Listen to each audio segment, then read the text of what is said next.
రాబోయే పరిస్థితులను కూడా ఒకసారి అంచనా వేసే ప్రయత్నం అయితే చేద్దాం. అయితే దాంట్లో చాలామంది మహిళా నేతలైతే పోటీ పడుతున్న తరుణం తెర మీదకి వస్తుంది. ఒకసారి ఇక్కడ చూడుర్రి.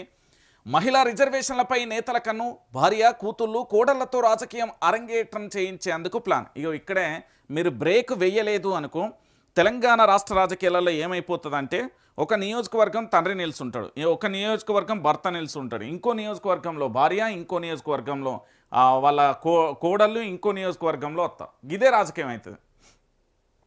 నేను ఎందుకు ఈ విషయం చెప్తున్నా అంటే ఒకసారి చూడరు ఇక్కడ ఈ ఇక్కడ కనబడుతున్నారు కదా మహిళలందరూ కూడా. వీళ్ళందరూ ఎవరు? బట్టి విక్రమార్క సతీమణి. దాంతోపాటుగా మీ అందరికీ తెలుసు పాలమ్మిన పూలమ్మిన మన మల్లారెడ్డి వాళ్ళ కోడలు విజయారెడ్డి గారు, దాంతోపాటుగా కొండా సురేఖ కూతురు. ఇక కనబడుతూనే ఉంది కదా, ఒకసారి చూడుని.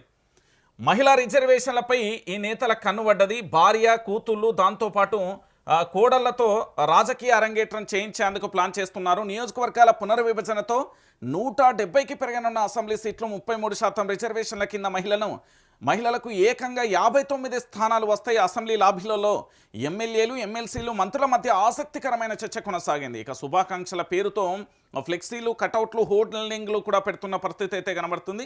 సో మొత్తానికి 2029 అసెంబ్లీ ఎన్నికలు నియోజకవర్గాల పునర్విభజన తర్వాతే జరగడమని ఖాయంగా కనిపిస్తుంది. దీంతో పాటు 33% మహిళా రిజర్వేషన్లు కూడా అమలు కానున్నట్టుగా తెలుస్తుంది. ఈ నేపథ్యంలోనే